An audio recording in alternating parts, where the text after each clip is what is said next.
Pues ya están llegando nuestros invitados. Ya tenemos 8 personas. Están siguiendo la transmisión. Y bueno, pues entonces vamos a iniciar. Una disculpa por el retraso, pero pues ya estamos aquí. Bien, como les habíamos comentado, este taller se trata de hablar mucho de los berrinches y cómo poner límites, cómo establecer el control en la relación con nuestros hijos en casa. Y bueno, ahorita principalmente con la pandemia, pues esto es pan de cada día, ¿no? Si antes de por sí lo era, ahora es con mayor extensión de tiempo, ¿sale? Bueno, pues lo primero que vamos a hacer en este taller es conocer acerca de nosotros, cómo somos o qué estilo es el que manejamos con nuestros hijos. Vamos a hablar de 4 estilos y aquí mi colega pues les va a explicar un poquito acerca de los 4 estilos. Buenas tardes a todos, a todas. Muchas gracias por estar aquí en esta pequeña transmisión de CMP Intervención Psicológica. Y bueno, pues vamos a empezar con los estilos de crianza. Muchas veces algunos padres de familia nos dicen que no logran identificar en cuáles se encuentran, o nos comentan que no todo es negro o todo es blanco. No saben exactamente hacia qué estilo está más orientada la crianza con sus pequeños. Entonces, bueno, pues vamos a empezar con el primer estilo, que es el permisivo. Es el padre que da todo amor, todo apoyo, pero hay 0 reglas. Incluso podría caer pues en el padre en el que todo dice que sí. Papá, ¿quiero un juguete? Sí. Papá, ¿quiero ir a jugar con mis amigos? Sí. Y 0 reglas, 0 disciplina, porque no saben cómo, porque pues simplemente a ellos los educaron así. Entonces nosotros como terapeutas tenemos muchos padres de familia que nos comparten este tipo de problemáticas con sus pequeños, porque no saben poner límites, ¿no? Y eso es algo que vamos a hablar un poquito más adelante en este taller, pero es importante identificar este primer estilo. El segundo estilo de crianza es todo lo contrario, el estilo de crianza autoritario. ¿A qué me refiero con autoritario? Es el padre que a todo dice que no, se enoja por todo y hay 0 amor.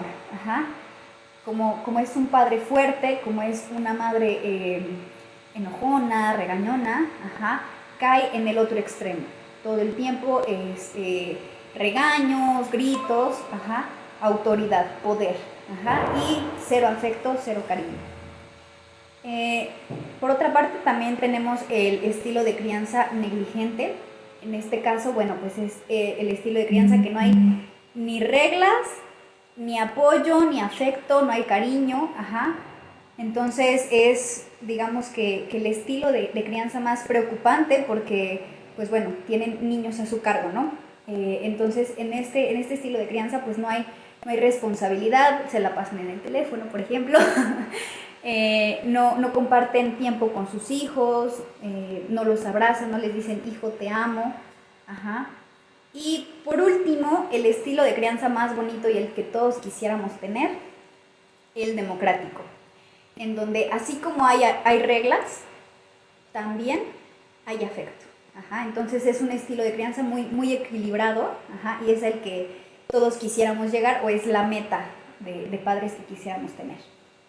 Claro que sí, la intención es que ahora ustedes pongan atención en las conductas que ustedes tienen con sus hijos. Si eventualmente yo establezco muchas reglas durante el día y no expreso mucho afecto, entonces eso me está poniendo en un modelo autoritario. Si por el contrario me desgasta mucho el tener que ponerle mucha atención a mi hijo y prefiero que esté en la computadora o esté en un dispositivo y yo no establezco reglas, pero sí le doy mucho cariño, sí le doy mucho afecto, entonces estoy en un estilo totalmente permisivo. Si de pronto yo pues me voy al trabajo y ni me entero de lo que hace mi niño, cuando llego nada más le digo, ay, espero que haya cenado y me voy a dormir, pues es totalmente negligente. O al que todos aspiramos o deberíamos de aspirar, que es el democrático, es sí establezco reglas, pero cuando yo establezco una regla, el ejercicio más importante cuando establezco una regla es garantizar el afecto. Si yo no garantizo el afecto, los hijos empiezan a interpretar el establecimiento de reglas como una agresión, ¿no? Pero es que entonces mi papá ya no me quiere, incluso es muy común escuchar esto en los niños, ¿no? Mi papá no me quiere, o mi mamá no me quiere, ¿no? O ahorita mi mamá no me quiere, ¿no? Incluso lo llegan a decir con esas palabras. Ahorita en este momento mi papá no me quiere, ¿qué quiere decir? En este momento me está poniendo una regla, pero está dejando ver que en este momento no hay afecto, en este momento no hay cariño. Y a veces es complicado, ¿no? Porque si yo estoy estableciendo autoridad, ¿cómo le voy a mostrar cariño? Pues ese es justamente el reto que nosotros tenemos que desarrollar como padres, y justo es la intención de este taller. Nosotros aquí les vamos a dar muchos recursos para poder lograrlo. Haremos un par de actividades para que podamos hacerlo en conjunto, ¿ok? Pero lo más importante es que ahorita logren identificar en qué estilo es en el que se encuentran. Ahora, es cierto que, por ejemplo, si yo soy un padre autoritario, todo el tiempo pongo límites, todo el tiempo estoy estableciendo reglas y muy pocas veces yo le digo a mi hijo que lo quiero, eso no quiere decir que nunca le voy a mostrar. Yo le muestro mucho afecto y a lo mejor un día a la semana digo, pues es domingo, ¿no? Hoy no vamos a hacer qué hacer, ¿no? Entonces hoy sí te quiero y te apapacho y demás. Pero lo que queremos evaluar en este momento es cuál es mi estilo predominante, en qué estilo es en el que me muevo con mayoría de tiempo en todos los días. Y esto es lo que me va a empezar a definir pues muchas consecuencias, ¿no? Si mis hijos me toman a mí como alguien de poder únicamente, o me toman como fuente de confianza, como fuente de afecto, o de plano no me toman como ninguno de los dos, ni como autoridad ni como afecto, porque esto llega a suceder mucho, ¿sale? Ahora, algo muy importante, ¿qué sucede cuando estamos los padres, ¿no? Y de pronto mi pareja tiene un estilo permisivo y yo tengo un estilo autoritario. El niño va a preferir afectivamente a la permisiva, ¿no? Porque va a decir, ella me da afecto, ¿no? Y el otro, aunque quiere establecer autoridad, nunca me da afecto, y entonces empieza a generarse algo que se llama una alianza para romper el poder. Y en esta alianza, ¿qué es lo que voy a buscar? En todo momento voy a buscar cómo romper a la autoridad. Eso es un problema muy fuerte, porque entonces estoy aprendiendo que en la vida lo que puedo hacer es buscar cómo violar la autoridad. Y entonces voy a buscar alianzas, ¿no? Voy a buscar amigos que me digan que hacer conductas disruptivas está bien. Voy a buscar amistades que me puedan salvar de ciertas consecuencias, y eso pues sabemos que puede derivar ya en conductas incluso más graves, ¿no? Conductas delictivas, consumo de sustancias u otras que pudieran dañar a mis amistades, dejarme solo, y bueno, generará muchas consecuencias más adelante.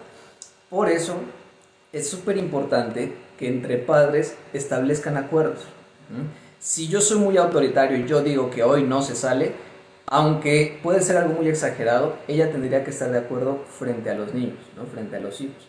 Porque si de pronto los niños observan que hay diferencia, eso les va a convenir a ellos para romper la autoridad. Y ahí es donde empieza a nacer algo que se conoce el duelo de poder. ¿Qué quiere decir esto? Que el niño o nuestro hijo en todo momento va a estar buscando tener la razón. Por más que yo intente establecerle una regla, va a ser muy complicado, porque él lo que va a intentar es romper con esa autoridad. A eso es a lo que se le conoce como el duelo de poder. Y con eso está muy ligado pues la conducta del berrinche. Mi colega les va a platicar acerca de lo que es el berrinche y un poquito de cómo podemos trabajar. Bueno, para empezar, el berrinche es algo que se da principalmente más o menos a la edad de los 2 años, cuando es el proceso del destete. ¿Qué se le llama el proceso del destete? Bueno, cuando el niño ya no bebe leche materna, ya no bebe leche, por así decirlo. Ya está. Ya está. Okay, perfecto. Se nos fue un poquito, problemas técnicos. En el proceso del destete, cuando la madre ya no acostumbra a alimentarlo, cuando ya se quita a lo mejor el biberón y ya empieza con vasitos entrenadores, entonces esto causa cierta irritabilidad en el niño. Desde ahí comienza esta etapa del berrinche, ¿no? Es importante saber que la única forma de comunicar de los niños es por medio del llorar, del llanto. Entonces, es la forma en que ellos comunican sus necesidades. Mamá, tengo hambre, mamá, tengo frío, mamá, tengo sueño, mamá, estoy sucio. Entonces, ellos normalmente así se comunican desde antes de los 2 años. Cuando se da este proceso del destete, se da con más frecuencia o con mayor irritabilidad, porque el niño todo el tiempo está, o sea, le quitan a la mamá, le quitan el pecho, Y eso, quieran o no, pues sí es un cambio muy, muy drástico para el niño. A partir de ahí se va a empezar a originar esto del berrinche. Ahora, como padre, lo que tenemos que hacer es controlar este berrinche, pero ¿cómo podemos hacerlo? Ok, anteriormente se decía, "Ay, pues déjalo llorar, ¿no? Ejercita el pulmón." El pulmón es un músculo, le hace bien. Pero no, realmente esto genera un trauma en el niño, ¿no? Sensación de abandono, sensación de poco afecto, entre otros síndromes, ¿no? Que pudiera generar más adelante en la adolescencia. ¿Qué es lo que se tiene que hacer entonces? El recurso más poderoso que funciona, que se ha probado empíricamente, es distracción y distracción conductual, principalmente con los más chiquitos, o distracción cognitiva con los más grandes. ¿A qué se refiere esto? Distracción conductual es, yo tengo que tener como padre un catálogo de las cosas que a mi hijo le llamen mucho la atención, que sean muy atractivas para él. Si, esto obviamente tiene que ver con un estilo parental democrático. Si yo soy de pronto autoritario, me va a importar poco las cosas que le gustan a mi hijo, lo que me va a importar es lo que él tiene que hacer, ¿no? Pero en el democrático tengo que conocer perfectamente en este catálogo qué cosas son las que le gustan a mi hijo. Y con esta yo lo voy a distraer. Si de pronto está llorando, agarro el juguete o aquello que le llame la atención, incluso puede ser hasta una pluma, hay niños que con una pluma se distraen bastante. Está en el berrinche y le digo, mira la pluma, ¿no? Pero tengo que utilizar un tono para llamar su atención, un tono fuerte, un tono rápido, un tono brusco, para que el cambio sea muy fuerte, ¿sale? Y que la atención pueda enfocarlo. O sea, él realmente está enfocado en ganar el poder, ¿no? Tú me tienes que hacer caso y tienes que cumplir lo que yo quiero. Está muy enfocado en eso, entonces la técnica que yo tengo que utilizar también tiene que ser fuerte, ¿no? Tiene que ser veloz, tiene que ser atractiva, tiene que ser llamativa, incluso el tono de voz, ¿no? Incluso para los niños funcionan los sonidos un poco más agudos, ¿no? Entonces, mira lo que está ahí, ¿no? Inmediatamente llamo su atención, ¿qué es lo que está ahí, ¿no? Se corta el berrinche inmediatamente, ¿sale? La distracción es el recurso más fuerte para romper con un berrinche en las edades tempranas. Ya cuando estamos más grandes, cuando los niños son más grandes, podemos utilizar una distracción cognitiva. Y esta distracción cognitiva es, si te regulas ahorita, puedo comprarte algo más adelante. Es decir, no necesito el estímulo o el objeto en ese momento, sino con la pura advertencia de que algo más adelante le puedo dar, si se controla en ese momento, puede funcionar. Esto, obviamente, su funcionalidad va a depender mucho del grado en el que se encuentra el berrinche. Para esto hay que entender algo muy importante. Un berrinche es progresivo. ¿Qué quiere decir? Que no surge de la nada, ¿no? No es como que de repente, ¡ah!, ¿no? Sino que poco a poco quiero. Entonces va escalando. Desde el primer momento en que yo veo que ese berrinche va a empezar a desencadenarse, desde ese momento tengo que usar la distracción cognitiva o la distracción conductual. Si no lo hago en las etapas tempranas, conforme más progrese el berrinche, va a ser más difícil. Ahora, cuando yo logro que el niño distraiga su berrinche, más adelante hay que darle una felicitación, ¿no? Ay, no sé, qué bonito niño que ya no hizo berrinche, ¿no? Qué bonito niño que se comporta, o qué bonito niño que se regula, ¿no? Porque con esto estamos reforzando el antecedente de que el berrinche no sirve de nada, ¿no? Al contrario, nos beneficia que mejor cambie su actitud. ¿Qué sucede cuando el niño ya en repetidas ocasiones ha hecho berrinche y consigue lo que quiere? A esto se le llama un berrinche ya reforzado, y es de los berrinches más difíciles de trabajar. Para esto sí ya se necesitaría como tal una intervención de un experto, porque pues ya con la simple técnica pues no va a ser suficiente, ¿sale? Ahí es cuando ya se requiere como tal la intervención de un experto. Pero si el berrinche no se encuentra todavía en este estado y todavía podemos empezar a regularlo, pues esta técnica es muy efectiva. Podemos empezar desde ahí. Ahora, el berrinche es uno de los tipos del duelo de poder. El duelo de poder tiene muchos, ¿no? El chantaje, ¿no? La pregunta curiosa. Mi colega les va a hablar del chantaje y yo ahorita les voy a platicar lo de la pregunta curiosa. Bueno, el chantaje, como la canción de Shakira, me quedé pensando en eso, es cuando los niños dicen, si no me compras esto, ya no te voy a querer. Y nosotros como padres cedemos, porque, ay no, mi hijo ya no me va a querer, soy la peor madre del mundo. Si no me compras esto, vas a ser la peor mamá del mundo. ¿Y nosotros qué hacemos? Cedemos. Ahí el niño ya ganó. Y pues no debería de ser así. Claro está, porque nosotros somos la guía de ellos, más no al contrario, ¿no? Debemos de tomar en claro o tener en claro cuáles son nuestros lugares, nuestro lugar como padre y de ellos como hijos. Ajá. No significa que yo siempre tengo la razón, sin embargo voy a guiarlo, ajá, voy a educarlo. Entonces, en esta situación del chantaje, no tenemos que ceder, porque si no, ¿qué va a pasar? Como lo comentaba mi colega, lo que se va a realizar es que va a ir progresando. Ah, ya lo conseguí, ya sé cómo conseguir lo que quiero, le digo que ya no la voy a querer y así consigo las cosas. A eso es a lo que se le llama refuerzo, ¿no? Se va reforzando la conducta y con mayor fuerza lo va a hacer. Y cuando ya está muy reforzado y es muy difícil que con técnicas tan sencillas pueda retirarse, insisto, ahí ya sería necesaria la intervención de un experto. Otro de los tipos de duelo de poder es la pregunta curiosa. ¿Y esto qué quiere decir? Es cuando yo establezco un acuerdo o una regla con mi hijo y le digo, a partir de las 8 de la noche tú ya no puedes ver la televisión, por decir algo. Es una regla muy clara. Y de repente estamos en la comida y dice, bueno, ¿y qué pasa si veo la tele en el teléfono? ¿No? Inmediatamente va a empezar a evaluar cuál es mi respuesta, ¿no? O veo videos en YouTube. No es la tele, ¿no? Es muy clásico ahora con tantos dispositivos, ¿no? Va a empezar a jugar con alternativas y va a medir cómo es nuestra reacción. Si nuestra reacción es agresiva, estamos perdiendo. Si nuestra agresión es permisiva, es decir, está bien o no pasa nada, otra vez estamos perdiendo. Lo más importante ante este tipo de preguntas curiosas es guardar la calma, siempre guardar la calma y analizar por qué me está haciendo esa pregunta. Lo más inteligente en tal caso podría ser hacerle una pregunta. ¿Piensas hacerlo? ¿Te gustaría hacerlo? Y con esto el niño se va a ver un poco más evidenciado, ¿no? Ya no va a ser tan fácil empezar a buscar ese tipo de alternativas porque yo solito me estoy descubriendo, ¿no? Y entonces con eso nosotros ya podemos empezar a tener más control.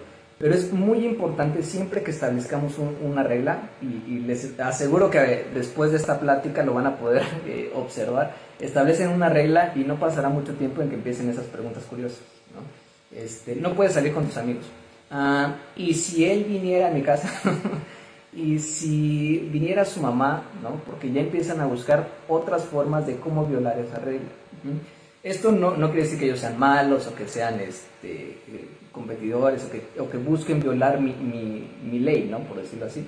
Lo que buscan es buscar alternativas, ¿no? Medir la autoridad. Eso es lo que están buscando realmente. ¿Qué tanto mi autoridad es tan firme para establecer esos límites, ¿no? O qué tanto es vulnerable. Y en cuanto yo le demuestro que esa autoridad es vulnerable, vamos a perder mucho, porque cuando yo intente establecer otra regla, va a suceder lo mismo, ¿no? Esto sucede mucho incluso con los padres que establecen reglas muy difíciles de cumplir. Por ejemplo, como no hiciste tu tarea, te voy a dejar todo el mes sin internet. Pero a la semana, pues el niño ya está desesperado, ¿no? O sea, ¿cómo me vas a dejar un mes entero? Es muy difícil de cumplir esa regla. Bueno, sí, está bien, ya toma el internet. Yo mismo estoy faltando al acuerdo inicial. Cuando hago eso, otra vez le estoy dando el control al niño de que la próxima vez ya muestre conductas de retardarme, ¿no? Ni lo cumples, ¿no? Ajá, sí, haz lo que quieras, tú dilo. Finalmente no lo estoy cumpliendo.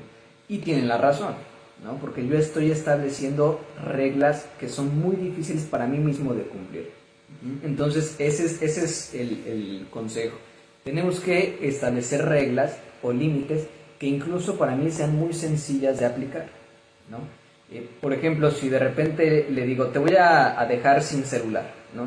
Pero es el dispositivo que utiliza para la escuela, yo solito me estoy metiendo el pie, porque entonces, ¿cómo va a hacer las tareas o las actividades de la escuela si en el castigo está implementado que no puedo utilizar ese dispositivo? Entonces, tenemos que ser muy específicos. Vas a utilizar el dispositivo únicamente para actividades de la escuela y en el tiempo en que la escuela lo amerita. Después de ese tiempo ya no puedes utilizarlo, por decir algo, ¿no? Pero tenemos que ser muy claros y establecer reglas o líneas que sean fáciles de cumplir para él.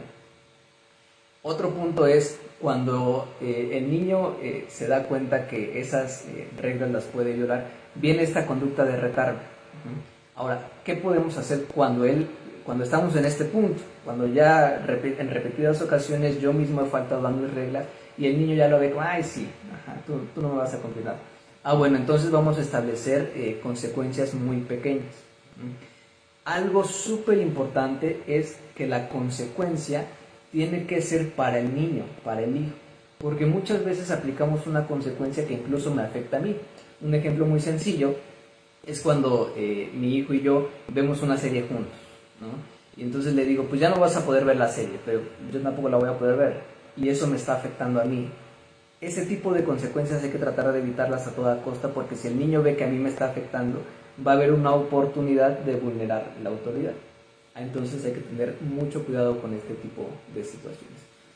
Entonces, tenemos que pensar en un plan de consecuencias, pero para eso vamos a entender muy claramente qué significa una consecuencia y vamos a compararla con un castigo. ¿Gustas platicar de castigo o de consecuencia?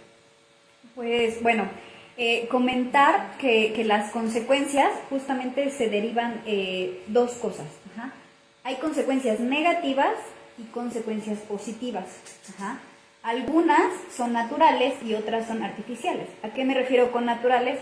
Si un niño pone la mano en la estufa, por consecuencia, ¿qué va a suceder? Se va a quemar. Es una consecuencia natural. Sin embargo, una consecuencia artificial es cuando es algo implementado, es algo externo. Ajá. Yo te voy a quitar el teléfono. Ajá. Es algo ajeno a... Entonces, hay que tomar en cuenta que las consecuencias positivas también hay, así como nos gusta castigar a los niños cuando se portan mal, también es bueno premiarlos cuando hacen algo bien. Ajá.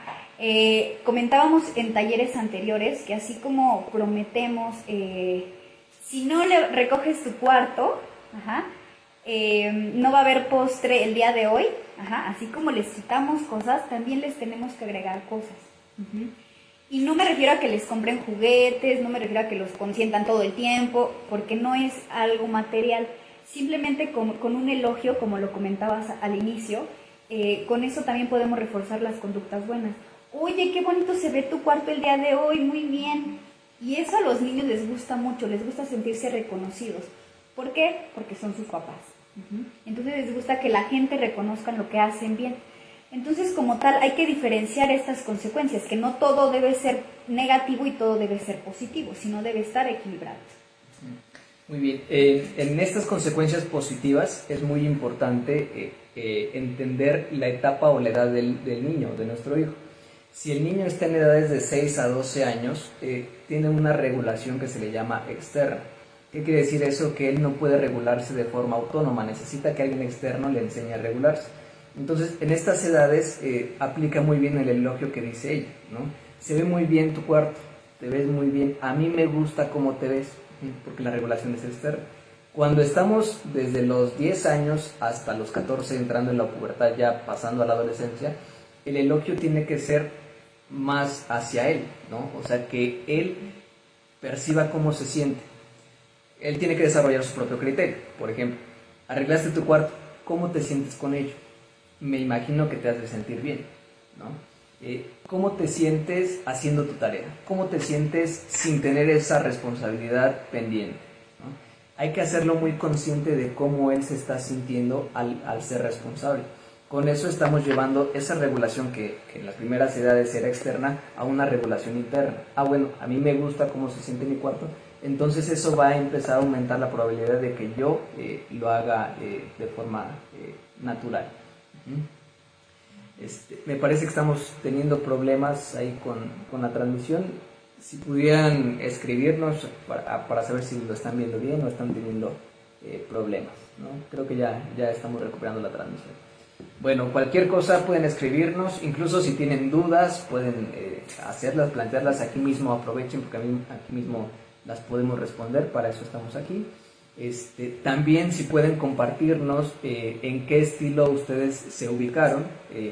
Les recordamos muy brevemente: el estilo permisivo, ni afecto ni autoridad; el estilo autoritario, mucha autoridad, cero afecto; el estilo negligente, ni autoridad ni afecto; y el estilo democrático, las dos, tanto autoridad como afecto. ¿sale? Entonces, Sí. si gustan compartir en los comentarios en qué estilo ustedes consideran que se encuentran, pues aquí los podemos leer. Incluso si quieren que no lo veamos, pueden comentar, ¿no? Anónimo, ¿ok? Y ya no decimos el nombre. O incluso nos pueden mandar el mensaje privado, también tenemos abierto el chat por cualquier situación. Bueno, pues entonces estábamos hablando de las consecuencias, ¿sale? Consecuencias que ella comentaba naturales o que son artificiales, las que nosotros implementamos, ¿no? Las que instrumentamos a través de inhibir el teléfono, inhibir algún dispositivo, inhibir salidas, ¿no? Inhibir algún tipo de experiencia o alguna situación gratificante para el niño. Esta es una consecuencia artificial negativa porque estamos retirando. Una consecuencia artificial positiva es cuando yo le retribuyo, lo elogio, le aplaudo algo que hizo. Una consecuencia negativa natural es, por ejemplo, pensemos mucho en los hábitos de higiene. Estas se aplican mucho en los hábitos de higiene. Cuando al niño le cuesta bañarse, cuando no se lava los dientes, cuando no come a sus horas, todo eso también tiene que ver con higiene. Cuando no duerme adecuadamente, que son higiene del sueño. Bueno, ante todo esto, las consecuencias son negativas y naturales. Se dan por sí solas. ¿Y qué es lo que sucede? Que el niño no es consciente de estas consecuencias. Las vive, pero no es consciente de ellas. ¿Cómo podemos hacer que se haga consciente? Por ejemplo, para quien no se lava los dientes es muy sencillo. Al despertar, pídanle que ponga su mano aquí y que expire por la boca, ¿no? La experiencia va a ser muy desagradable. Y entonces le vamos a decir, eso es lo que nosotros percibimos de ti cuando no te lavas los dientes, ¿no? Se va a ser consciente de esa consecuencia que es totalmente natural. Cuando no se baña, igual el olor puede ser muy fuerte, ¿no? Y generalmente se concentra en áreas específicas del cuerpo, como en las axilas. Y lo mismo, ¿no? A ver, huele cómo estamos allá adentro. Y entonces pues va a empezar a palpar esas consecuencias que son negativas y que son naturales, se dan por sí solas. Las consecuencias naturales positivas generalmente tienen mucho que ver con bienestar subjetivo, ¿no? El ve tus dientes, se ven limpios, se ven bonitos, es una consecuencia natural positiva. Este es todo el grupo de consecuencias, ¿no? Que nosotros podemos instrumentar para hacer que nuestro hijo aumente o disminuya ciertas conductas que a nosotros, tanto a nosotros como a él convengan por su desarrollo. Pero ¿cuál es la diferencia entre las consecuencias y el castigo? En nuestra cultura lo que tenemos bien habituado o acostumbrado es aplicar castigos, y eso es muy diferente a las consecuencias de las que acabamos de platicar. Un castigo justamente tiene mucho que ver con esta pérdida del afecto. Empiezo a ser agresivo con él, le empiezo a demostrar que el afecto va hacia abajo y que la autoridad tiene que imponerse. En un castigo, el niño no entiende por qué se está aplicando el castigo. Te voy a dejar sin juego durante una semana. ¿Pero por qué? Ni siquiera el niño estaba advertido de que eso podía suceder, ¿no? A lo mejor rompió un vaso, ¿no? Pues te voy a dejar sin juego una semana. ¿Pero por qué? ¿Qué relación tiene el juego con el vaso? No tiene ninguna relación. Esto confunde al niño y le hace creer que otra vez es únicamente porque al padre le interesa establecer su autoridad sin la vía del afecto. En cambio, en el estilo democrático, cuando se aplican estas consecuencias, se le deja muy claro al niño por qué. Y la consecuencia tiene que estar plenamente ligada con la conducta que deseamos modificar. Por ejemplo, si el niño no hace su tarea, y yo no le puedo quitar el juego porque no tiene mucho que ver, ¿no? Pero ¿qué es lo que va a pasar? Como tú tienes que cumplir con esa tarea, entonces al siguiente día vas a tener la tarea pendiente más la nueva tarea. Eso de forma natural va a hacer que van a requerir más tiempo para hacer la tarea y menos tiempo de juego. De forma natural. Ahora, cuando nosotros estamos estableciendo un programa, se hace con el consentimiento del niño. Para que tú puedas jugar videojuegos, requieres terminar tu tarea. Cuando tú termines tu tarea, vas a tener tus videojuegos. Y entonces se hace un acuerdo con el niño. Ya le queda muy claro que si él no termina la tarea, no se está ganando el derecho al videojuego. Es muy diferente, ya no es un castigo, ya es una consecuencia con un previo acuerdo.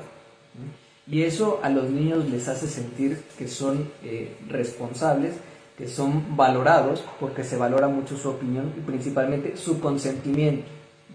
Estás consciente de que estas son las condiciones del juego y entonces ya va a ser tu decisión. Si tú quieres jugar videojuegos, tú tienes que hacer la tarea, a mí no me digas nada, ¿no? Es que, papá, ¿puedo jugar? Ah, no sé, tú dime, puedes jugar, ya acabaste tu tarea. Con este tipo de dinámicas empezamos a hacer que el niño se haga más responsable. A mí ya no me tienes que pedir la autorización, porque el que se lo va a ganar eres tú. Más bien tú dime, ¿ya la acabaste? Ah, ok, ya la acabaste, pues entonces juega, ¿no? Incluso se puede empezar a introducir ya la educación de valores. ¿De qué forma? Durante toda esta semana yo no voy a revisar tus tareas. Si tú me dices que ya la acabaste, te creo y puedes jugar. Pero si a la semana evaluamos ciertas tareas aleatorias que tuvo que entregar y no las entregó, entonces ya se aplica la sanción con toda justificación, porque ya está el acuerdo previo también, ¿vale? Cuando son conductas que pudieran ser un poco distantes, uno pensaría, bueno, que tiene que ver la tarea con los videojuegos. Pensemos en el tiempo. El tiempo que le estás invirtiendo en los videojuegos es el mismo tiempo que podrías estar invirtiendo en la tarea.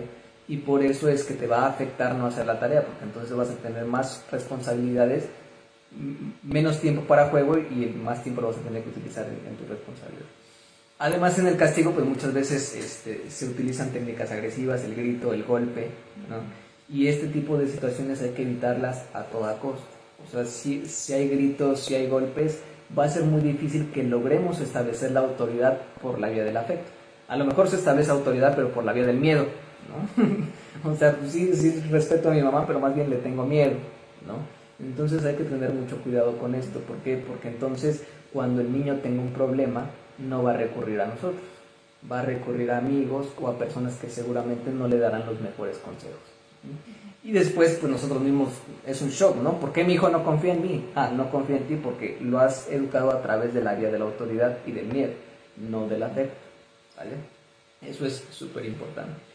Pues, ¿qué quisieras comentar tú con respecto a este tipo de la confianza? ¿Cómo es que se va generando a través del afecto y cómo es que los niños van prefiriendo otros tipos de canales de confianza? Pues principalmente es justamente porque sienten que los padres los ven como un capataz, como una persona que me hace sentir mal, que no reconoce cuando hago algo bien. Cuando un niño, el otro día lo ponía como ejemplo, cuando un niño tiende la cama y a lo mejor tuvo por ahí algún error, nosotros como padres solemos decir, esta es una cochinada, desciende la cama y vuélvela a hacer, ¿no? Pero ¿cuándo le has enseñado a tu hijo a tender la cama, ¿no? También es importante decirle a los niños cómo tienen que hacer las cosas, darle instrucciones claras. Si queremos que los niños hagan las cosas como nosotros queremos, tenemos que enseñarles a hacer las cosas. Sean muy claros, no es lo mismo decir realiza tu cuarto o haz tu cuarto, que decirle recoge los juguetes que están en el piso de tu cuarto, porque luego los niños dicen, ya está el cuarto, ¿qué tengo que hacer? Los niños a veces hay que hablarles con un idioma o un lenguaje muy directo. Entonces, bueno, esto es muy importante para que pues, se lleve la fiesta en paz con ellos y para que todos estemos a gusto, ¿no? Ahora, también es importante mencionar que todas las consecuencias deben de ser inmediatas y deben ser consistentes con lo que está pasando. No es válido esperar hasta en la noche. Le voy a decir a tu papá cuando llegue en la noche lo que hiciste. No, totalmente no. Porque ellos tienden a ver al papá como una persona. Papá me trata mal porque mamá le da las quejas. O si es mamá la que en la noche la que se las va a arreglar, mamá me trata mal porque papá le da las quejas. Ahora, es muy importante que los niños relacionen las consecuencias.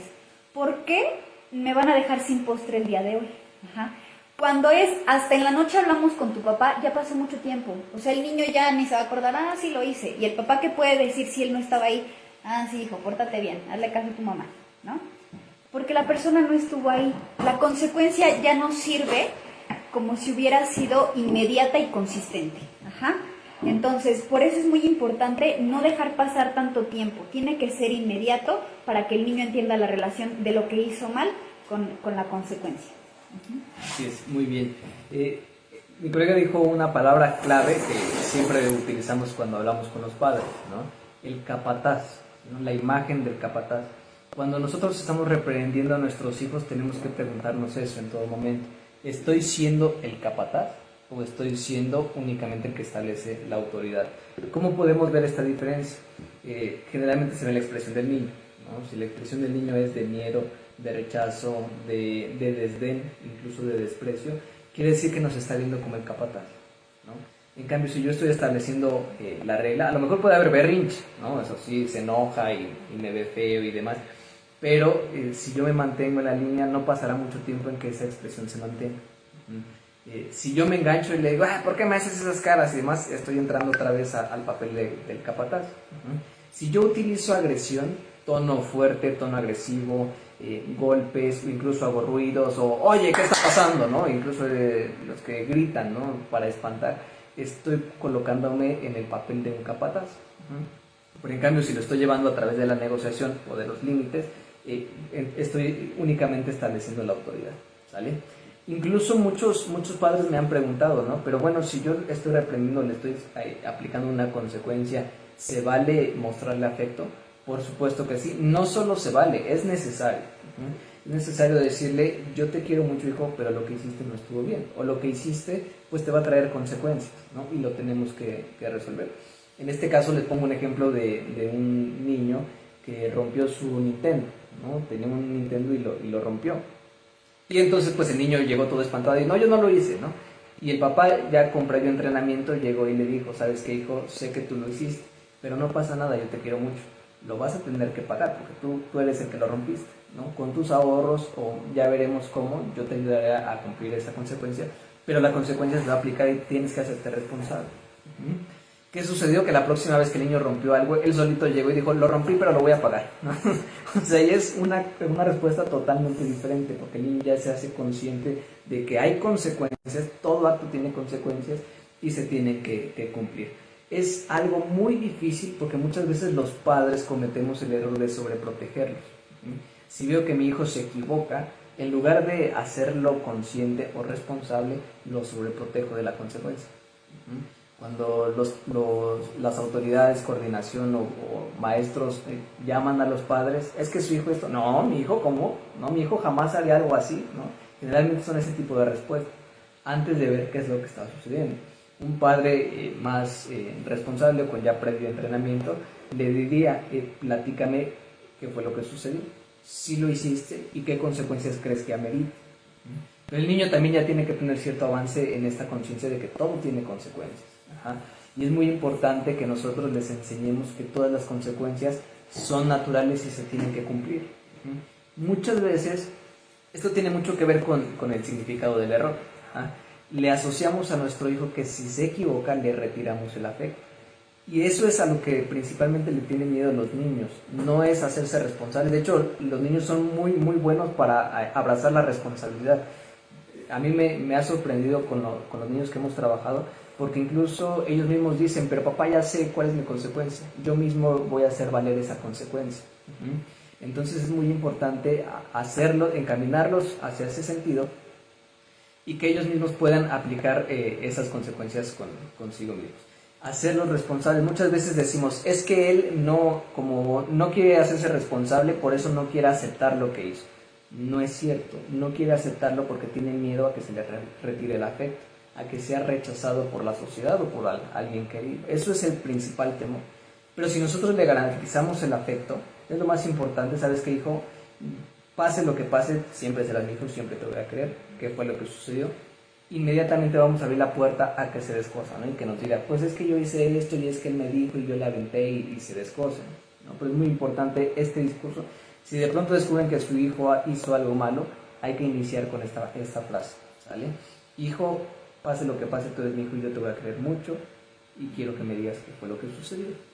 De esta forma yo le estoy generando confianza y de esta forma permito que él se abra conmigo, que la confianza sea conmigo, no con el amigo, no con el maestro, no con otra autoridad que incluso podría ser muy peligroso empujarlos a este tipo de situaciones. Entonces, ser muy conscientes que ellos abrazan muy bien la responsabilidad, que a ellos les gusta incluso hacer cumplir su responsabilidad. Lo importante es siempre garantizar el afecto, ¿sale? Ahora, si yo estoy estableciendo un límite, o de repente mi hijo me empieza a retar y demás, ¿cómo puedo yo demostrarle afecto si está él en una situación de agresión? En ese momento tenemos que parar la situación, ¿sale? y tenemos que decirle, lo que tú estás haciendo me está agrediendo a mí y por lo tanto yo no te voy a responder porque ni tú ni yo merecemos agredir. Cuando estés más tranquilo hablamos. No le estoy dando afecto en ese momento, pero tampoco estoy entrando en una dinámica de agresión o de conflicto, ¿vale? Interrumpo esa dinámica de conflicto, me retiro y cuando estemos más tranquilos ya puedo regresar con la frase que les di. Hijo, yo te quiero mucho, siempre te voy a querer, pero lo que hiciste no estuvo bien. No me tienes que agredir a mí. Yo soy tu padre, yo soy tu autoridad y me tienes que respetar. Pero eso no quiere decir que, que te voy a dejar de querer o que no te quiero. ¿Sí me explico? Es la forma en la que nosotros podemos garantizar el afecto en todo momento. Esa es la clave y la diferencia entre un castigo y una consecuencia. Cuando nosotros aplicamos castigo, nos ven como el capataz. Cuando nosotros aplicamos consecuencias, nos ven como un aliado. Y fíjense que esto es súper interesante, ¿no? Porque realmente nosotros de nuestros hijos somos sus aliados. O sea, finalmente les damos de comer, les damos agua, les damos techo, les damos todo. Entonces, ¿por qué ellos nos ven como enemigos? Porque no estamos garantizando el afecto. Y eso es la clave de todo. Si yo garantizo el afecto, eso cambia todo para que mi hijo, en lugar de verme como un capataz, me vea como un aliado. Y eso conviene a todos, al final de cuentas. Porque lo que tenemos que hacerle ver al niño es que esos beneficios no son para mí, son para el niño. Y todas las conductas que haga o todos los errores que él cometa traerá consecuencias para él, no para mí. Eso para los padres es muy difícil entenderlo a veces, ¿no? Se creen como, no, pero es que ¿por qué mi hijo se equivocó, no? Porque se tiene que equivocar. Nosotros como adultos muchas veces nos equivocamos y nos vamos a equivocar, y yo mañana voy a cometer muchos errores y pasado mañana muchos errores y todos los días vamos a cometer muchos errores, pero la diferencia es cómo voy a asumir mi responsabilidad sobre esos errores, negando que los cometí o aceptando ese error y aprender de él. Eso es lo que yo le tengo que enseñar a mi hijo. Hijo, te vas a equivocar muchas veces, pero a pesar de que tú te equivoques, yo siempre voy a estar aquí, te voy a querer y te voy a apoyar. Finalmente tú vas a pagar la consecuencia, pero yo voy a estar a tu lado, ¿sale? Cuando tengas que cumplir con esa consecuencia. Pues no sé si quieres agregar algo. Sí, pues es muy importante fomentar el diálogo y también predicar con el ejemplo. Ajá. Enseñarle a los niños, por aquí nos ponía una persona, cómo evitar las mentiras de los pequeños. Ajá. Muchas veces con el ejemplo. Cuando llega este es un ejemplo que a lo mejor no a todos les pasa, pero cuando llega una persona a casa de forma imprevista, toca la puerta, en automático, ¿qué le decimos al niño? Diles que no estoy. Dice mi mamá que no está. Ajá. ¿Y qué les enseñamos ahí a los niños? A mentir. Entonces, muchas veces es importante predicar con el ejemplo. ¿Por qué? Porque ellos imitan y ellos aprenden de nosotros. Ajá.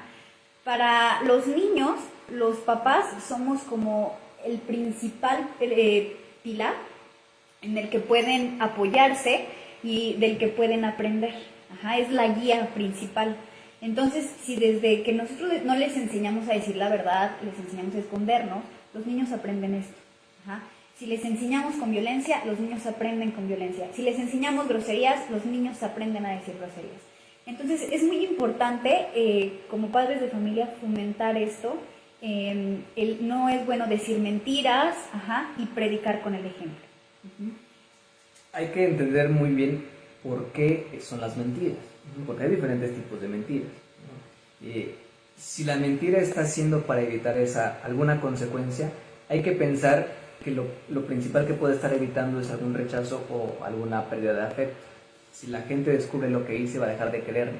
Por eso es súper importante garantizar el afecto. Si yo garantizo el afecto, mayor afecto, mayor confianza. Menor afecto, menor confianza. Si aumento el afecto, la confianza aumenta y es más probable que empiece a decirme cosas que pudo haber hecho. Esto es en el caso de que intente evitar una consecuencia. Hay otro tipo de mentiras, ¿no? Mentiras cuando incluso al niño le duele aceptar cierta realidad y tiene que crearse otra realidad. Hay muchos niños que dicen, no, pues es que mis papás viven juntos, cuando la realidad es que no es así. ¿Por qué mienten? Porque les duele afrontar lo que está sucediendo. Entonces tenemos que conocer cuál es la naturaleza de la mentira. Si la mentira es porque le está doliendo algo que no le gusta aceptar, pues entonces hay que trabajar con ese dolor, ¿no? Que eso ya lo tendríamos que ver en otro taller porque es otro tema muy, muy grande. O pues acercarse con un experto. Y si la mentira tiene mucho que ver con evitar una consecuencia, que es la más común, el evito un castigo, evito una consecuencia, tiene mucho que ver con la falta de afecto, con la pérdida de afecto. Si yo descubro su mentira, este niño sabe que puede perder afecto en alguna medida.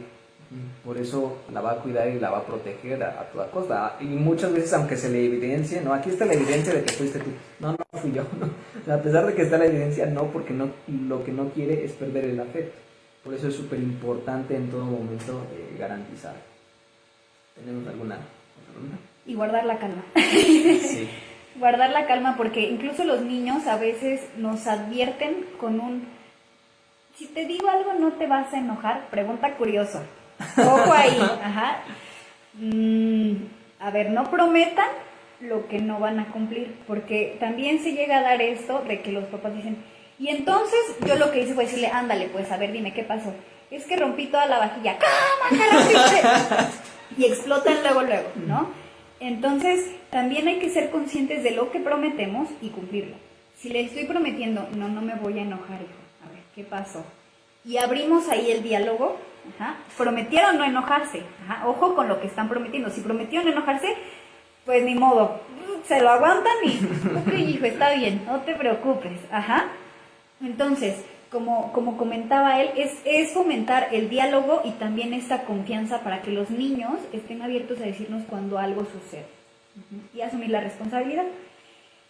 Bueno, también tenemos de pregunta: ¿qué pasa con los papás que son muy permisivos? ¿Cómo le pueden hacer para recuperar autoridad? ¿Se hace poco a poco o es un cambio tajante? Ok, vamos a contestar esa pregunta, pero antes me gustaría cerrar un poco la pregunta anterior. Si logramos contestar, por favor dinos en el chat, o si quedó alguna duda con respecto a las mentiras, igual ahí exprésanoslo. Pero esto que decía mi colega es súper importante, ¿no? Y cómo manejar este tipo de situaciones, porque muchos padres me han dicho: pero es que él me dijo, te lo digo, pero no te enojes, ¿no? ¿Cómo responder ante esto? No te prometo que no me enoje, probablemente lo haga, pero ten en cuenta que siempre te voy a querer. Pase lo que pase, eso no va a cambiar. Yo te quiero y a lo mejor me enojo y a lo mejor me ves molesto y a lo mejor te pido un espacio para que me despeje. Pero toma en cuenta que eres mi hijo y que te voy a querer, y que pase lo que pase, vamos a buscar una solución al problema. Tú vas a resolver el problema, a lo mejor yo te ayudo únicamente a encontrar la solución. ¿Vale? Es una forma más asertiva de responder. No estoy prometiendo algo que no voy a cumplir, pero tampoco lo voy a agredir, ¿no? Y también voy a garantizar la vía del afecto, estoy cumpliendo con los 3 puntos. Ahora sí, ¿cómo pasar de un estilo permisivo a un estilo democrático? Es complicado. Porque el niño ya tiene grabada nuestro estilo parental, ¿no? El niño ya lo tiene programado, entonces ya sabe perfectamente bajo qué puntos puede modificar ciertas reglas, ¿no? Lo más importante aquí es evaluar en qué puntos. A mí me cuesta trabajo establecer autoridad. Uno de los puntos que ya les comenté es que tendemos a establecer consecuencias muy difíciles de cumplir, o consecuencias que incluso me afectan a mí. Si yo estoy aplico este tipo de consecuencias con frecuencia, pues es importante detectarlas y empezar a buscar otras consecuencias que únicamente le afecten a él. Por ejemplo, incluso decía una mamá: es que yo le decía no te voy a dar de comer, ¿no? O sea, a los 10 minutos me removía la conciencia y le daba de comer. Entonces tampoco podemos involucrarnos en ese tipo de situaciones. Por cuestiones éticas está súper prohibido no dar alimento. Dar alimento con condiciones sí se puede, pero quitar alimento o no darlo está prohibido. Entonces hay que aplicar consecuencias que sean viables, eso es lo más importante. A lo mejor empecemos con consecuencias muy pequeñas. ¿Vale? Te voy a quitar el teléfono 10 minutos, ¿no? Es algo muy pequeño. Y veo cómo reacciona, ¿no? Pues no es nada, ok, pero lo cumplimos. Ahora te lo voy a quitar por media hora. Y lo cumplimos. Y el niño va a empezar a tomar noción de que las consecuencias sí se están aplicando. Otra cuestión que puede estar violando mucho la autoridad es que haya una fuga de autoridad. ¿Qué quiere decir esto? Que yo llego y le digo: no vas a ver la tele. Ok, pero llega la abuelita y vente, hijo, aquí puedes ver la tele. Hay una fuga de autoridad. Entonces eso es lo que puede estar generando que sea más difícil establecer un modelo democrático y me lleve a lo permisivo. Bueno, pues mi mamá ya le dio permiso, pues ya no puedo hacer nada, ¿no? Entonces Otra cuestión que es muy frecuente que nos lleva al estilo permisivo es cuando yo tengo muchas actividades y no tengo el tiempo de estarlo vigilando. Entonces también para este tipo de situaciones necesito establecer consecuencias que sean autóctonas, es decir, que sean fáciles de que se apliquen automáticamente. A lo mejor quitarle el celular y traerlo yo en la bolsa es algo muy fácil porque no tengo que estarlo revisando a cada rato. Ya sé que el celular no lo tiene porque lo traigo yo en la bolsa. O esconder la televisión, o esconder aparatos, esconder algo para que ya sé que está ahí oculto, no tengo que estarlo vigilando. Otra que puede ser es que soy muy blando, ¿no? Le digo, ay, es que no vas a salir a jugar con Juanito, ¿no? Y de repente llega Juanito, ay, señora, déjelo salir, ¿no? Y ahí como no puedo decirle que no, sí, adelante, sale. Entonces, si yo estoy detectando que soy muy noble en este tipo de consecuencias, tengo que aplicar otras que me sean más fáciles de aplicar. Y me voy a ir con las más fáciles y luego ya empiezo a aplicar las más pesadas o difíciles de ejecutar. Un ejemplo de esto es una mamá que decía, bueno, yo a mi hijo le dije que si no hacía su tarea voy a regalar todos los juguetes. O sea, dense cuenta de esa magnitud. Todos los juguetes es todos los juguetes, y si dejo un juguete ya no lo estoy cumpliendo. Por eso tengo que ser muy claro. A ver, este juguete que te regaló tu amiguita fulana de tal, lo voy a regalar si no haces la tarea. Y con todo el dolor de nuestro corazón hay que aplicarlo. O si esa consecuencia es muy drástica, te voy a privar de este juguete durante cierta cantidad de días. Durante toda una semana este juguete no lo vas a tener y lo escondo. Generalmente este recurso de esconder las cosas ayuda mucho porque yo ya no tengo que estar vigilando. Pero sí tiene que ser un lugar donde de plano él no pueda tener acceso. Pues esas son generalmente algunos tips que podemos compartirte. Es importante saber en qué grado, porque seguramente hay duelo de poder, en qué grado está ese duelo de poder para saber si con estos recursos es suficiente o se requiere la atención como tal de un experto. Si logramos responder a tu pregunta, coméntanos. Si falta alguna cosita por ahí por precisar, igual puedes decirnos. También es importante comentar, ahorita que dijiste esto, de que en casa de la abuelita van a refugiarse y se ponen a ver la tele. Es muy importante entender y sobre todo llegar a ese acuerdo con la pareja. Bueno, estaba comentando que es importante hacer acuerdos con el padre, o en este caso con la madre, no sé, en pareja, aunque estén separados, es importante establecer reglas juntos. ¿Por qué? Porque finalmente somos los únicos responsables de nuestros hijos y nadie tiene que meterse en otras, pues sí, en la educación de los mismos, ¿no? Muchas veces yo le castigo al niño el teléfono, va con la abuela y a ella le prestan un teléfono, ¿no? Entonces es importante también hablar con la familia que puede vivir con nosotros o que es externa a nosotros y que desafortunado o afortunadamente tienen que ir con ellos, tienen que convivir, hacerles saber, ahorita tiene prohibido el teléfono, te pido de favor que no se lo prestes. ¿Por qué? Esto para que se cumplan también estas consecuencias. No es para que el niño nos odie, no es para que se molesten nuestros familiares, sino es para continuar con el ritmo de educación que se lleva. Y con esto de establecer reglas y consecuencias. Esto es bastante común, que mamá tiene un estilo de educación y papá tiene un estilo completamente diferente y generalmente chocan, ¿no? Y no se llegan a acuerdos. Yo he platicado mucho con padres que tienen esta dinámica y lo que les comento es lo siguiente: tanto mamá como papá puede tener razón. A lo mejor si un estilo autoritario es mejor que un estilo permisivo, pero definitivamente ninguno de los dos va a tener efecto si tenemos este conflicto entre los dos.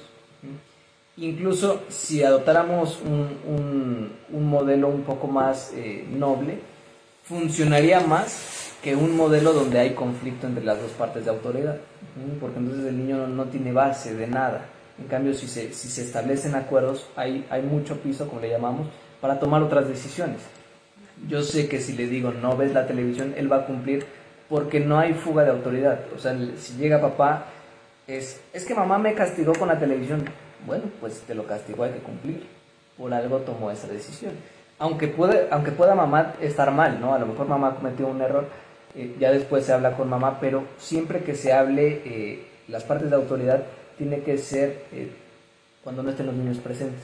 Cuando se lleven estas discusiones, creo que te equivocaste, creo que tu consecuencia sobrepasó un límite, se extralimitó. Yo únicamente pues te acompañé en la aplicación de la autoridad, pero sí hay que platicarlo, ¿no? No podemos llegar a esos extremos. Pero lo importante es llegar a estos acuerdos, porque si no, el niño o nuestro hijo se va a dar cuenta que hay estas fugas de autoridad y que va a ser más fácil violar las reglas, violar las normas, ¿sale? Entonces esto es muy importante. Pues no sé si tengamos alguna otra pregunta. Creo que era la única pregunta. Más bien había un comentario que me gustó bastante en la anterior transmisión, que me gustaría retomarlo. Nos comenta Rocío que ella, cuando sus pequeñas estaban chiquitas, sus hijas estaban chiquitas, lo que hacía era cantarles una canción para que recogieran sus juguetes. Entonces, cuando la niña iba con otras personas, ella se las cantaba a sus primos. A recoger los juguetes. Entonces me pareció bastante interesante y peculiar la forma de enseñarle a los niños a recoger los juguetes. Fíjense, es muy, muy buen consejo, por eso lo comparto. Entonces, pues creo que vale la pena retomar ese comentario. Claro que sí, la motivación es una pieza fundamental en la adquisición de hábitos. Para esto es muy importante hacerles ver a los niños por qué ese hábito es importante. ¿Por qué recoger el cuarto es importante? Porque cuando está ordenado sé dónde están las cosas, porque es un lugar limpio, porque me gustaría, por ejemplo, estar en el piso y ya sé que está limpio, o quiero agarrar algo y ya sé dónde está, o me es más fácil hacer uso de ese espacio. Si está tirado es muy complicado de repente, incluso cuando los juguetes están en el piso, pues estar caminando por ahí. Todo ese tipo de beneficios tenemos que hacérselos ver al niño. Hay un ejercicio muy, muy padre que ayuda incluso mucho en cuanto al tema de motivación, ¿no? Y consiste en lo siguiente, igual lo hacemos y si quieren pueden practicarlo también con sus niños, ¿no? Hay que sentarlos con nosotros y decirles, somos seres creadores, es decir, estamos capacitados para crear cosas. Y piensa que estas manos pueden crear cualquier cosa, pueden crear un lugar desordenado o pueden crear un lugar limpio. ¿Qué prefieres crear? Es tu decisión crear. Cuando nosotros hablamos del control de la situación, hablamos también de motivación. Si una persona no siente control de la situación, su motivación disminuye. Si siente control de la situación o poder sobre ella, su motivación aumenta. Entonces, si yo le digo a mi niño, tú tienes la decisión, tú puedes crear orden o desorden. ¿Qué prefieres? Le estoy dando herramientas de motivación para que el niño entonces ejecute la conducta que nosotros deseamos. ¿Vale? Más que otras medidas coercitivas, ¿no? De que ándale, arréglalo, ya no te voy a querer. Porque al final de cuentas le estamos enseñando también el chantaje, ¿no? Y lo que decía mi colega del ejemplo es súper fundamental. ¿Okay? También por ahí nos comentaba Cristi que ella lleva un calendario para la escuela y cada día que trabaja bien su pequeño en la escuela es una estrellita y lo felicita. Y al final, si tiene un mes de estrellitas, le compra algo que el niño desee y siempre le explica que toda acción tiene una reacción. Súper bien, es un programa de consecuencia, está contingente. Incluso este programa se le conoce como economía de fichas, ¿no? Es una moneda que no es moneda, dinero real, pero sí es una moneda de cambio. Si tú juntas todas tus fichas durante el mes, con eso te alcanza para un juguete, ¿no? Es una técnica bastante efectiva, que vale la pena comentarlo en algún momento en el desarrollo. Sí se tiene que empezar a quitar este tipo de técnicas, porque si no el niño ya no hace las cosas a menos que se le dé alguna gratificación, ¿no? Y pasa mucho que los niños, pero ahora me porté bien, ¿qué me vas a dar a cambio? ¿No? Entonces, hacerle ver que las consecuencias también son naturales, no solo tiene que estar esperando algo material. Pero eso ya es en etapas más avanzadas, como les decía, entre 10 y 12 años, cuando estamos entrando a la pubertad, que ya tenemos que hacer esta migración. Es muy, muy importante. ¿Okay? ¿Algún otro comentario? Creo que no, por ahora no hay más preguntas. Tenemos un comentario de Silvia que dice, me gustó mucho eso de crear porque somos creadores. Eso es muy cierto. Sí, claro que sí, y tanto en materia como en empatía, ¿no? En cuestiones psicológicas, puedo crear emociones en la otra persona, ¿no? Si yo le hago un detalle, le hago un elogio, estoy creando emociones en la otra persona. Y esto es parte del control que nosotros tenemos. Nosotros tenemos la decisión de qué es lo que deseamos crear el día de hoy. Es una técnica bien padre de motivación. El día de mañana ustedes inténtenlo. Pónganse ante el espejo, vean sus manos, pongan las manos en el espejo y digan, ¿qué quiero crear hoy con estas manos? Quiero crear coraje en las demás personas, quiero crear felicidad, quiero crear algo maravilloso o quiero crear algo destructivo. Y eso nos va a motivar bastante, ¿vale? Bien, ahora que hablamos de esto, de las emociones, nosotros como papás también debemos de ser muy honestos con lo que expresamos a nuestros niños. Los niños son bastante inteligentes, entonces hay que ser muy sinceros cuando les decimos algo, cuando hacemos un elogio principalmente, que sea de corazón, no porque lo escucharon en este taller y lo van a repetir tal cual. Entonces deben de ser muy honestos. Hijo, te quiero, me gustó mucho lo que hiciste, pero no lo hagan de forma falsa, porque los niños se dan cuenta y eso no sirve de nada, es igual que si no lo hicieran. Entonces es muy importante que sean honestos a la forma de comunicarse con sus pequeños y que sea lo más transparente posible para que ellos puedan verlo y puedan disfrutarlo. Ser muy genuinos, muy auténticos, porque justo hablábamos de las mentiras también, ¿no? Y el dar un elogio falso, ay, lo hiciste bien, ¿no?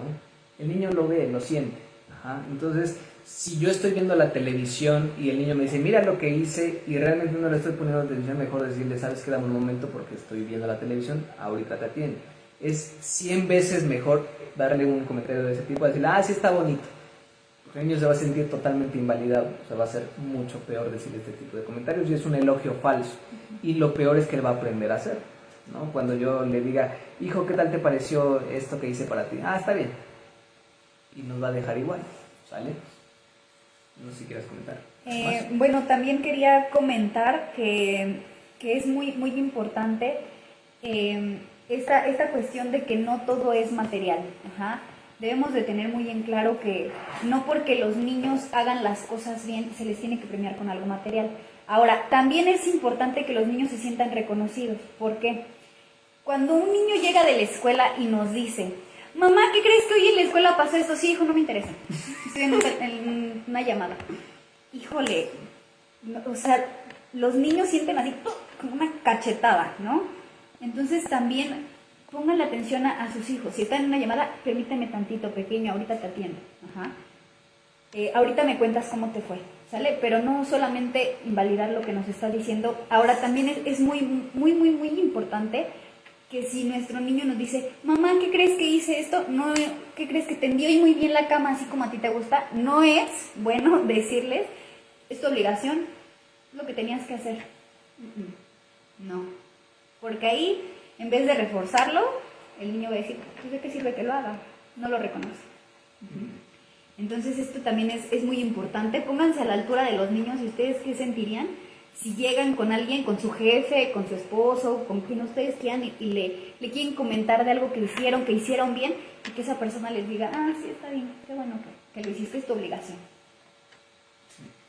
Recuerden que tiene mucho que ver la edad en la que se encuentre. Si está en las edades tempranas, este tipo de elogio de muy bien, qué bueno que lo hiciste, me gustó mucho que lo hayas hecho, aunque refuerza mi criterio, está bien porque los niños, su regulación es externa. Ya para edades más avanzadas, otra vez insisto, de 10 a 12, 14 años, es importante hacer una migración de estos elogios externos a internos. Qué bueno, ¿y tú cómo te sentiste teniendo la cama así? ¿Cómo se siente tu habitación? Cuando entras ahí, ¿qué sientes? Hacerlo reflexionar acerca de lo que hizo para que él mismo lo asimile y la motivación sea interna, ya no sea externa. ¿Vale? Ya no sea, quiero quedar bien con mi jefe o con los demás, quiero quedar bien conmigo mismo, que eso es lo más valioso. ¿Vale? Muy bien, pues nos estamos dirigiendo ya hacia el final de este mini taller, mini curso. Les dimos algunos tips, algunos consejos, algunas técnicas, principalmente en resumen, cómo manejar el berrinche, que es parte de lo más importante, ¿no? Cómo manejar el berrinche, cómo manejar el duelo de poder, cómo establecer líneas, reglas, orden, sin dejar a un lado el afecto. Eso es lo más importante. Si yo dejo a un lado el afecto, va a ser muy difícil que establezca reglas o algún otro tipo de orden en mi hogar. Si tienen dudas al respecto, pues aprovechen que estamos aquí, vamos a estar unos cuantos minutitos más. Aprovechen porque ya estamos dando el cierre al taller y cualquier duda que tengan, pues aquí estamos para responderles. Bien, pues ya dirigiéndonos al final del taller, me gustaría que ustedes mismos reflexionen qué tipo de estilo es el que tienen. Ya incluso nos hicieron algunos comentarios de que yo estoy en el permisivo y me gustaría moverme al democrático, ¿sale? Acuérdense que no va a ser posible que todo el tiempo seamos democráticos, ¿no? Siempre vamos a estar fluctuando. Incluso si lo lograron detectar, podrán decir, híjole, a veces soy permisivo, a veces soy negligente, a veces soy autoritario, porque generalmente fluctuamos entre estilos. Pero lo más importante es ver en qué estilo es en el que yo me enfoco más, en el que me encuentro la mayoría del tiempo. Y de este estilo, evaluar qué me conviene. Si me conviene moverme a un democrático, o si ya estoy en el democrático, pues ya no tengo que moverme. Y es muy fácil. Si yo me veo permisivo, entonces lo único que tengo que hacer es aumentar la autoridad, ¿no? Establecer más reglas. Ya tengo el afecto garantizado, entonces ya ahí no hay que trabajar tanto, sino nada más aumentar la autoridad. Algo muy importante que está prohibidísimo es: si haces esto yo ya no te voy a querer, o hazlo para que yo te quiera. Estamos condicionando el afecto. Eso no es garantizar el afecto, es condicionarlo, son cosas diferentes. Tenemos que garantizar el afecto y en todo momento es: pase lo que pase yo te voy a querer, pero si haces algo probablemente me moleste, probablemente haya consecuencias y vamos a tener que atenderlas. Es totalmente independiente el que yo te quiera con que haya consecuencias que aplicar. Y eso le tiene que quedar muy claro, ¿sale? Entonces, pues ya dirigiéndonos al final, quiero cerrar el taller con esta pregunta, con esta reflexión. ¿Puedo ser amigo de mi hijo o no puedo ser amigo de mi hijo? Y esto es muy, muy clave, ¿no? Muchas veces, eso es una respuesta que en todos los talleres que he tenido genera mucha polémica, que no se le ha dado una respuesta, y quiero compartirles que a nivel terapéutico no hay esa respuesta, pero ya depende de cada quien, ¿sale? Lo más importante es que si yo garantizo el afecto, es una forma de llevar una línea de amistad con mis hijos, y es totalmente válido. Hay quienes dicen, es que si yo establezco una línea de amistad, pierdo toda autoridad. Bueno, entonces en esos casos no conviene establecer. Entonces la respuesta sería: depende de cada quien.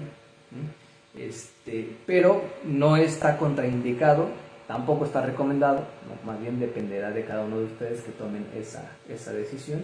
Y bueno, pues finalmente ya estamos llegando a los últimos momentos. Ya no tenemos ninguna otra pregunta. No. Ok, pues esperemos que les haya gustado mucho este breve taller, breve conversación, plática acerca de prácticas de estilos parentales, cómo establecer reglas, líneas con nuestros hijos. Lo más importante es garantizándolos a través del afecto, ¿sale? Es súper importante. Pues bueno, si les gustó, recomiéndenos, compartan el video, díganle a sus amigos: mira, a lo mejor este video puede ayudarte, a lo mejor incluso hasta lo hacemos juntos, ¿no? A ver tú en qué estilo te encuentras, yo en qué estilo me encuentro, cómo podemos acompañarnos para hacer este tipo de migración de un estilo a otro, ¿sale? También quiero compartirles que pues ya tenemos nuestra página de internet, cmpintervencionpsicológica.com, en la cual vamos a estar publicando. Tenemos un blog ahí alojado en esa página. Vamos a estar publicando igual tips, consejos, herramientas que nos van a ayudar mucho para establecer estas reglas con nuestros hijos. Además de que vamos a compartir información de todos nuestros otros servicios, ¿no? Esto de duelo, habilidades sociales, manejo de la asertividad, el manejo de la ansiedad, de la depresión, niños con autismo, niños con TDA. Temas que están muy interesantes, todo eso los van a poder revisar en el blog. Únicamente necesitan registrarse, que puede ser con su cuenta de correo o directamente con el Facebook. Ahí está muy sencillo, nada más le pican con Facebook y ya automáticamente los deja entrar. Además, en esa misma página vamos a estar haciendo grupos de interés. Estos grupos donde, por ejemplo, si somos 5 personas interesados en el tema de padres de familia, nos integramos en ese grupo y compartimos experiencias. El día de hoy yo intenté establecer esta línea de autoridad con mi niño y no me funcionó por esto. ¿Qué me recomiendan? Y ahí vamos a estar también los terapeutas apoyándoles en este tipo de dudas, ¿vale? Pues sin más, pues damos el cierre a este taller. Esperemos que les haya gustado. Si no les gustó, no digan nada, no estuvimos en ningún lado, estuve viendo el fútbol o vi una serie. Pero si les gustó, recomiéndenos, por favor, nos haría mucho, mucho bien que compartan, que den like, que reaccionen, que nos comenten si les gustó, si no les gustó, si quieren más talleres como este o si preferirían que nos dediquemos a otra cosa, pues también nos lo pueden decir. No sé si quieras comentar algo. También comentarles que dentro de este blog también va a haber algunas actividades para los niños. Estamos haciendo justamente este apartado de actividades para niños, para que los niños no solamente estén en la escuela, en la sala, en la cocina, no, para que no se aburran y también tengan oportunidad de crear y hacer otras cosas. Entonces, pues por eso hicimos este apartado, para que ahora que vienen las vacaciones todos aprovechen. También es muy importante fomentar el juego con los niños, es la forma de comunicarse de ellos y podríamos aprender mucho, mucho con ellos. Entonces, 15 minutos de juego diario es, híjole. Es una gran diferencia. Sí. Solo 15 minutos, incluso 10 minutos de juego recreativo, porque una cosa es juego didáctico, juego para adquirir hábitos, pero juego recreativo donde afuera celulares, afuera compromisos, afuera responsabilidades, únicamente nos vamos a dedicar a tener juego recreativo. Con eso nosotros vamos a ver una diferencia, incluso los invitamos a que lo intenten y al final de la próxima semana nos comenten los resultados. Esta semana que viene solo 10 minutos al día de juego recreativo y veamos la diferencia para el fin de semana. Y nos lo comentan, yo sí lo hice y no me funcionó, o yo sí lo hice y efectivamente vi los resultados, ¿sale? Cualquier cosa, pues ahí vamos a estar pendientes. Sigan la página, estamos publicando contenido frecuentemente y pues cualquier duda aquí estamos para servirles. Muy bien, pues les mandamos un fuerte abrazo, agradecemos a todos los que aguantaron hasta el final, a los que estuvieron y se retiraron pues también, habrán tenido responsabilidades u otras cuestiones que hacer, pero pues los que se quedaron y los que estuvieron con nosotros, pues muchas gracias, estén pendientes porque vendrán más talleres, tenemos un taller de parejas para dentro de 15 días, que también viene bastante bueno, bastante interesante. Entonces ya saben, ahí en la página vamos a estar posteando la fecha. Compártanos, denle like y pues aquí estamos para ustedes. Gracias a todos, bonita noche. Un fuerte abrazo, excelente noche, pásensela bien con sus hijos.